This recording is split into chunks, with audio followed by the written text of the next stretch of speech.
দুঃসময়ের ফখরুল ভাই আমরা তোমায় ভুলি নাই, আমরা তোমায় ভুলি নাই। দুঃসময়ের ফখরুল ভাই দুঃসময়ের ফখরুল ভাই আমরা তোমায় ভুলি নাই, আমরা তোমায় ভুলি নাই। দুঃসময়ের ফখরুল ভাই। দুঃসময়ের ফখরুল ভাই আমরা তোমায় ভুলে নাই, এটা হচ্ছে আমার অঞ্চলের অন্যতম জনপ্রিয় স্লোগান। এবং তারা চায় যে আমি দুঃসময় তাদের পাঠিয়েছিলাম, এখনও থাকি, তাদের সেই চাহিদার প্রেক্ষিতে এখন পর্যন্ত রাজনীতিতে আসি।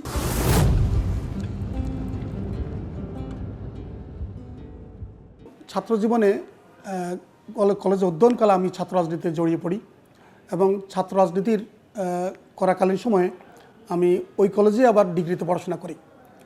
এবং সেখানে পড়াকালীন সময়ে ওই কলেজে তখন স্বাধীনতার পরে বিশেষ করে ৭৭-৭৮ সাল ৭৯ সাল প্রেসিডেন্ট জিয়াউর রহমান আমলে সেখানে আমি ছাত্র সংসদ নির্বাচনে আমি ওই মুজিব কলেজ থেকে ছাত্র সংসদ নির্বাচনে ভিপি পদে নির্বাচন করি। তখন আমাকে ছাত্র সংসদ নির্বাচনের মোকাবেলা করার জন্য সর্বদলীয় জোট তৈরি হয় আমার বিরুদ্ধে এবং সেই নির্বাচনে আমি ষড়যন্ত্রমূলকভাবে ষড়যন্ত্র করার পরেও আমাকে এক ভোটে হারানো হয়। ৮ সালে ওয়ার্ড মেম্বারের সময় যে নির্বাচন হয় সেই নির্বাচনের যে উপজেলা নির্বাচন, স্থানীয় সরকার নির্বাচনে আমি উপজেলা নির্বাচন করি 4 দলীয় জোটের পক্ষ থেকে এবং সেটা ব্যারিস্টার মওদুদ সাহেব তখন ওয়ার্ড মেম্বারের সময় দীর্ঘ সময় জেলে ছিল, জেল থেকে বেরিয়ে উনার অনুরোধে আমি সেই নির্বাচনটা করি এবং মওদুদ সাহেব নিজে আমার কিন্তু নমিনেশন সাবমিট করে। আমি যখন নির্বাচন করি তখন মাত্র 15 দিন আওয়ামী লীগ ক্ষমতা আসলো, মাত্র 9 সালের 7 জানুয়ারি সরকার গঠন করে আর 22 জানুয়ারি নির্বাচন, আওয়ামী লীগ ক্ষমতা গ্রহণের মাত্র 15 দিনের মাথায় সে নির্বাচন রূপ যা ছিল সেই নির্বাচন দখলের নির্বাচন, তাতেও আমি 2.5 ঘন্টা নির্বাচনে টিকতে পেরেছি, তাতে আমি প্রায় 47,000 ভোট পাই ওখানে। এবং আমার ধারণা যদি আমরা আর ঘন্টা 2 টিকতে পারতাম তাহলে আমরা হিউজ ভোটের ব্যবধানে আমরা বিশাল ব্যবধানে আমরা জিতে আসতাম। কিন্তু সেদিনকার যে পরিস্থিতি সেখানে আমাদেরকে ওই নিয়তি মেনে নেওয়া করার উপায় ছিল না। এবং আমার ছাত্র জীবন, চাকরি জীবন, কর্মজীবনের পাশাপাশি ব্যবসা জীবনের পাশাপাশি আমি সমাজকর্মের সাথে একদম ওতপ্রোত জড়িত। তারই ধারাবাহিকতায় বর্তমানে নোয়াখালী 5 আসন কেন্দ্রিক আমি কিছু অ্যাক্টিভিটি চালাই এবং সেক্ষেত্রে 5 তারিখের আগেও এই সমাজকর্ম এবং রাজনৈতিক অ্যাক্টিভিটির কারণে ওই অঞ্চলে ওবায়দুল কাদের এবং কাদের মির্জাদের এলাকা, যে এলাকা কিন্তু সন্ত্রাসের অন্যতম জনপদ ছিল, সেই জনপদে রাজনীতি করতে গিয়ে আমি এলাকায় থাকি আর না থাকি, দেশে থাকি আর না থাকি, কিন্তু আমি যেখানেই থাকি না কেন সেখানে যে কোনো ঘটনা ঘটলে আমাকে সেখানকার রাজনৈতিক মামলা 1 নম্বর আসামি হতে হতো এবং এ জাতীয় অনেক মামলা মোকাবেলা করে এখন পর্যন্ত টিকে আসি। এবং সেই জনগণের পাশে থাকার কারণে,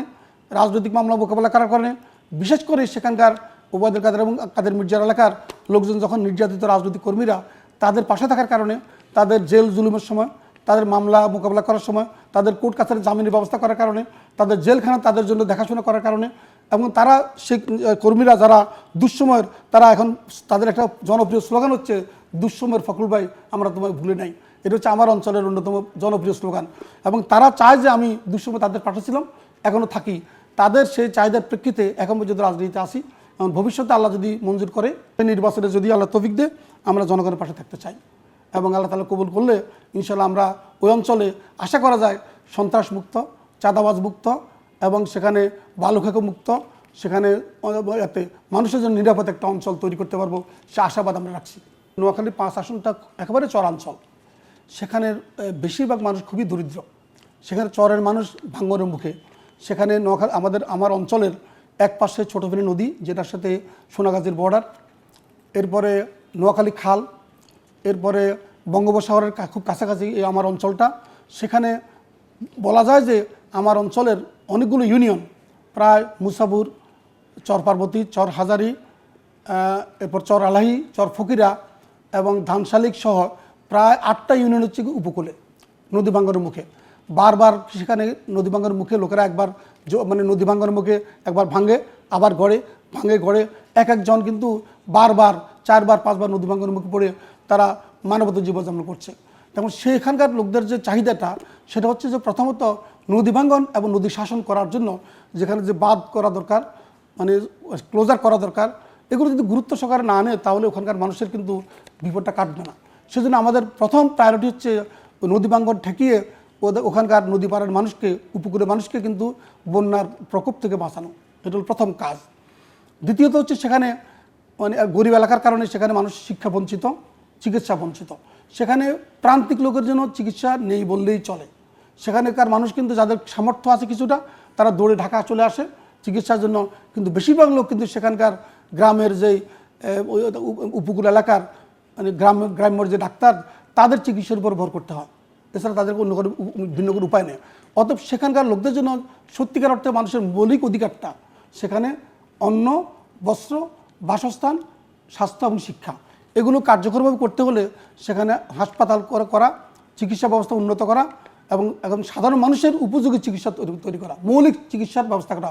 মৌলিক শিক্ষার ব্যবস্থা করা। গ্রামে গঞ্জে এমন জায়গাও আছে সেখানে কোনো প্রাইমারি স্কুল নাই, সেখানে অন্ততপক্ষে 7 মাইল 8 মাইল দূর থেকে লোকের হেঁটে এসে স্কুল যেতে হয় এবং সেখানে গরিব যেহেতু তারা মানে স্কুল ড্রপ আউট হচ্ছে বেশি। প্রাইমারি স্কুলে গিয়ে কয়েক ক্লাস পড়ার পরে কিন্তু স্কুল ছেড়ে দিতে হয়, তারা স্কুলে যেতে পারে না, সেখানে স্কুলে যাওয়ার জন্য যে আর্থিক সামর্থ্য সেটাও নাই, সেখানে স্কুলও দরকার এবং তাদের আর্থিক একদম প্রান্তিক লোকদেরকে শিক্ষার সাথে রাখার জন্য তাদের যে সাপোর্ট দেওয়া দরকার সরকারিভাবে এবং সামাজিকভাবে সেটা খুবই জরুরি। এই জন্য আমি বলবো যে নদী ভাঙ্গন, এরপরে চিকিৎসা, স্কুল এবং মৌলিক শিক্ষার ব্যবস্থা করা, সর্বোপরি কর্মের ব্যবস্থা করা। কারণ ওখানকার লোকেরা বেশিরভাগ বিদেশ নির্ভর, যেহেতু ওখানে কর্মের কোনো ক্ষেত্র নেই, সত্যিকার অর্থে কর্মের ক্ষেত্র তৈরি করতে না পারার কারণে ওখানকার লোকেরা একটু বয়স একটু কাজের উপযোগী হলেই তারা মানে পেটের তাড়নায় তারা বিদেশ চলে যেতে হয় এবং যার কারণে ওই অঞ্চলটা মূলত বিদেশ নির্ভর। সেজন্য সেখানকে যদি এটাকে মূলত ওখানে বেকার লোকদের যদি কর্মের হাতিয়ার তৈরি করা যায়, টেকনিক্যাল সাপোর্ট দেওয়া যায়, টেকনিক্যাল স্কুল করা যায় এবং প্র্যাকটিক্যালি পুঁথিগত বিদ্যা যেটা সার্টিফিকেট সর্বশেষ শিক্ষার চাইতে ওরা কারিগরি শিক্ষার যদি গুরুত্ব দেওয়া যায়, তো গরিব মানুষ যে 6 মাস 1 বছর 2 বছর 3 বছর বিভিন্ন শর্ট কোর্স করে ট্রেড কোর্স করে তারা যদি কারিগরি শিক্ষা নিতে পারে, তারা বিদেশে অনেক বেশি মূল্যায়িত হবে, তাদের কর্মের ক্ষেত্র তৈরি হবে এবং সেখানকার মানুষ দারিদ্রতা থেকে মুক্তি পাবে, এটা আমার বিশ্বাস। দুঃসময়ের ফখরুল ভাই আমরা তোমায় ভুলি নাই, আমরা তোমায় ভুলি নাই, দুঃসময়ের ফখরুল ভাই দুঃসময়ের ফখরুল